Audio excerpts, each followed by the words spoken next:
വോട്ടുകൾ അവരുടെ പ്രാതിനിധ്യം എവിടെ? 749 ആൾക്കാർ വിചാരിച്ചു ഞങ്ങളുടെ ഒരു പ്രതിനിധി അയക്കണം, അല്ലെങ്കിൽ പഞ്ചായത്ത് ഭരണസമിതിയിലേക്ക് അയക്കണം. അവരുടെ പ്രതിനിധിക്ക് അവിടെ എത്താൻ കഴിയില്ല. 3 സ്ഥാനാർത്ഥികളുണ്ടെങ്കിൽ കഥ മാറി. 3 സ്ഥാനാർത്ഥികളുണ്ടെങ്കിൽ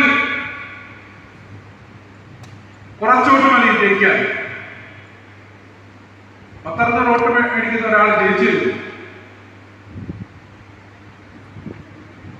പക്ഷേ ഭൂരിപക്ഷം 3 സ്ഥാനാർത്ഥികളുണ്ടെങ്കിൽ 600 വോട്ട് വാങ്ങിയാൽ ജയിച്ചു. ബാക്കിയുള്ള ഭൂരിപക്ഷം, അതായത് 900 വോട്ട് അസാധുവായി. നിങ്ങളുടെ വോട്ടിന്റെ മൂല്യം നഷ്ടപ്പെട്ടു. അല്ലെങ്കിൽ വാർഡിലെ 900 പേര് വിചാരിച്ചു ഇദ്ദേഹം പാർലമെന്റിലേക്കോ ഇദ്ദേഹം പഞ്ചായത്ത് ഭരണസമിതിയിലേക്ക് പോകാൻ യോഗ്യനല്ല, അദ്ദേഹത്തിനൊക്കെ അവിടെ നമ്മൾ തെരഞ്ഞെടുത്ത് വിടണ്ട എന്ന് 900 പേര് തീരുമാനമെടുത്തപ്പോൾ 600 പേര് തീരുമാനമെടുത്തു ഇദ്ദേഹത്തെ ഞങ്ങൾ വാർഡിനെ പ്രതിനിധീകരിച്ച് പഞ്ചായത്തിലേക്ക് പറഞ്ഞയക്കുകയാണ്. പക്ഷേ 600 പേരുടെ തീരുമാനമാണ് അവിടെ നടപ്പായത്. നമ്മൾ പൊതുവെ പറയാറുണ്ട് ജനാധിപത്യത്തിൽ ഭൂരിപക്ഷത്തിന്റെ അഭിപ്രായമാണ് നടപ്പാക്കുന്നത്. നമ്മുടെ തെരഞ്ഞെടുപ്പ് സമ്പ്രദായം അനുസരിച്ച്, നിലവിലുള്ള തെരഞ്ഞെടുപ്പ് സമ്പ്രദായം അനുസരിച്ച് ഭൂരിപക്ഷത്തിന്റെ തീരുമാനമാണ് നടപ്പാക്കുന്നത്. ഈ തെരഞ്ഞെടുപ്പ് സമ്പ്രദായം എന്ന് പറയുന്നത് ന്യൂനപക്ഷത്തിന്റെ തീരുമാനം നടപ്പാക്കുന്ന ഒരു രീതിയാണ്. അതുകൊണ്ടാണ് പാർട്ടിയുടെ ദേശീയ അധ്യക്ഷൻ വിജയ് മങ്കസാവ് പറഞ്ഞത് ഇത് 2ാം മൂന്നാപ്പാർട്ടിയാണെന്ന് പറയുന്നത്. വിജയ് മങ്കസാവ് പറയുന്നു ഈ തെരഞ്ഞെടുപ്പ് സമ്പ്രദായം first past the post system, ആ തെരഞ്ഞെടുപ്പ് സമ്പ്രദായം 2ാം മൂന്നാപ്പാർട്ടിയാണ്. നമ്മുടെ ദേശീയ പ്രസിഡന്റ് പ്രഖ്യാപിച്ചു ഈ തെരഞ്ഞെടുപ്പ് സമ്പ്രദായം മാറാതെ ഈ തെരഞ്ഞെടുപ്പ് സമ്പ്രദായത്തെ എല്ലാ ഭാഗവും പിന്തുണച്ചത്. അതായത് കൂടുതൽ ആൾക്കാരെ തെരഞ്ഞെടുക്കുന്ന, ഒന്നിൽ കൂടുതൽ ആൾക്കാരെ തെരഞ്ഞെടുക്കുന്ന തെരഞ്ഞെടുപ്പ് സമ്പ്രദായം അത് കൊണ്ടുവരണം.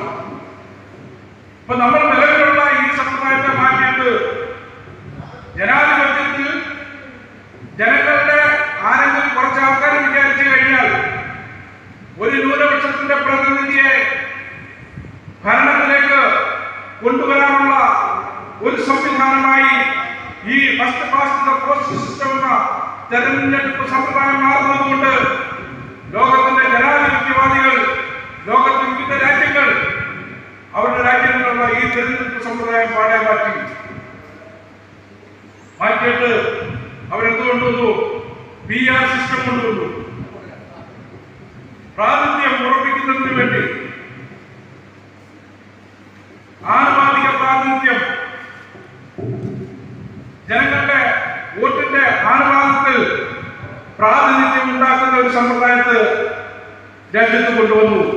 ഒരു ചെറിയ ഗ്രൂപ്പായിക്കൊള്ളട്ടെ, അവരുടെ പ്രാതിനിധ്യം അവിടെ ഉറപ്പാക്കാൻ കഴിയും.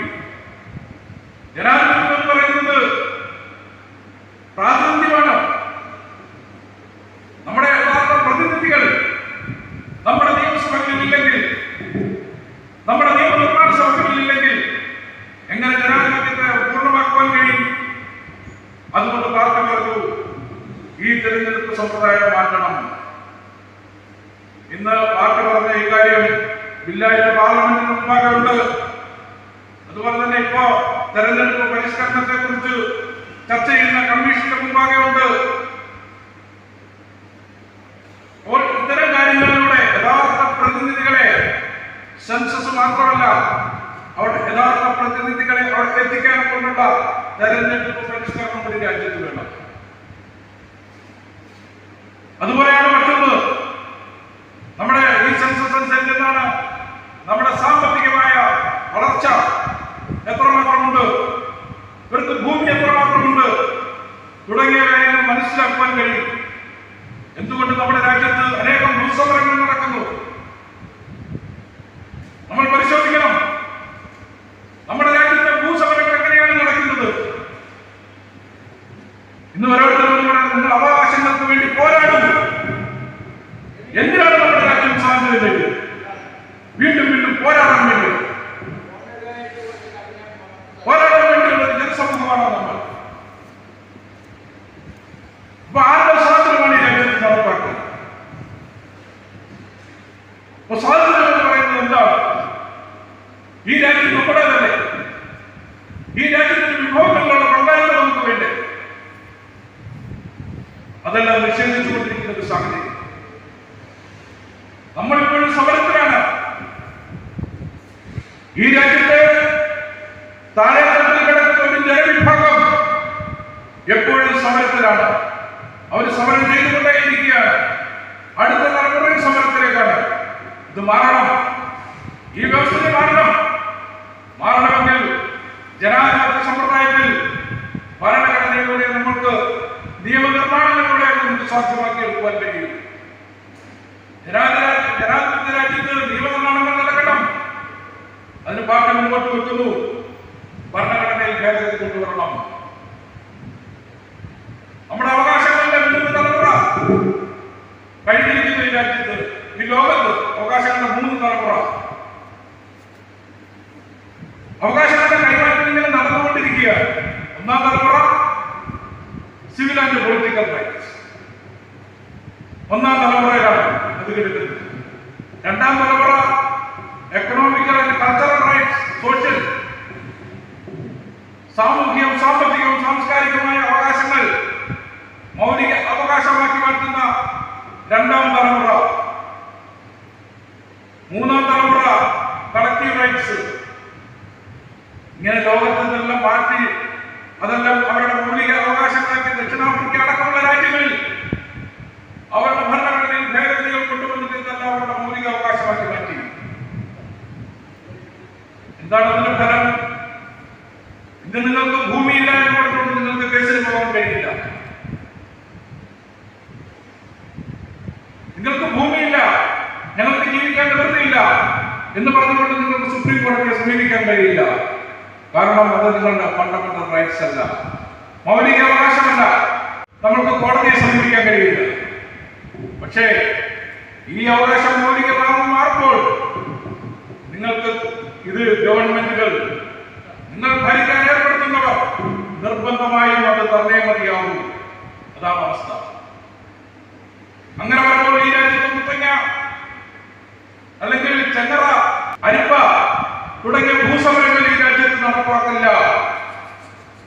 അതിന്റെ ആവശ്യം ഇവിടെ വരുന്നില്ല. ഈ രാജ്യത്ത് ഭൂമിയുടെ 2% ഇതുവരെ വിതരണം നടത്തിയിട്ടുള്ളത് ഇന്ത്യ മഹാരാജ്യം. നമ്മളത് മനസ്സിലാക്കാം. ബാക്കി ഭൂമികൾ വിതരണം നടത്തപ്പെട്ടിട്ടില്ല. മലേഷ്യ അടക്കമുള്ള രാജ്യങ്ങൾ 30% മുകളിൽ അവരുടെ രാജ്യത്തിന്റെ സമ്പത്ത് അല്ലെങ്കിൽ അവരുടെ ഭൂമി വിതരണം നടത്തിയിരിക്കുന്ന ഒരു കാലഘട്ടത്തിലാണ് നമ്മൾ ജീവിക്കുന്നത്. അപ്പൊ ഇത്തരം മാറ്റങ്ങൾ ഈ രാജ്യത്ത് കൊണ്ടുവരണം. അപ്പൊ സാമ്പത്തികമായ വളർച്ചയ്ക്ക് നമ്മൾ കഴിഞ്ഞ പ്രാവശ്യം നമ്മുടെ 2019 തെരഞ്ഞെടുപ്പിൽ നമ്മൾ മുമ്പോട്ട് വെച്ച ഒരു കാര്യമാണ് basic income right.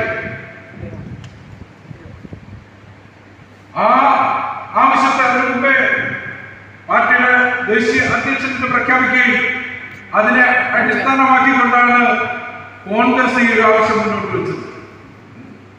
Rahul Gandhi പറയുന്നുണ്ട്, ഞങ്ങൾ അധികാരത്തിൽ വന്നാൽ നിങ്ങൾക്ക് ഒരു നിശ്ചിത വരുമാനം നിങ്ങളുടെ അക്കൗണ്ടിലേക്ക് ഞങ്ങൾ തരും.